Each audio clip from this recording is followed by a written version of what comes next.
સવાલ કાકીને છે. કાકી, આ વખતે તમે ઉત્તરાયણ ક્યાં કરવાના? પપ્પાના ઘરે.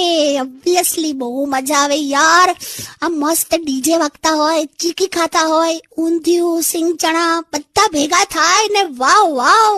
આમાં પતંગ, દોરો, ફિરકી આ બધું ખરું? હા, એ તો હોય જ ને. હવે હા, એટલે તારું આખું બોલવામાં આવ્યું નહીં. ટોન્ટ ના મારશો તમે. ઓકે, તમે આવશો ને મારા પપ્પાને ત્યાં? ના છે ને સીધી આમ ધોડ દઈને ના પાડી. પણ મને નથી ભાવતું યાર. તઈ આવે રાત્રે તું પછી ત્યાં રોકાઈ જવાનું ગોઠવે છે અને પછી મારે છે ને તારા પપ્પાની બાજુમાં સુઈ જવાનું આવે છે. તો શું વાંધો છે? એ છે ને રાત્રે છાતી પર બામ ચોપડીને હોઈ જાય છે. મને આખી રાત એટલું ગંધાય છે ને, મને ઊંઘ નથી આવતી યાર. અને નસકોરા એટલે કેવા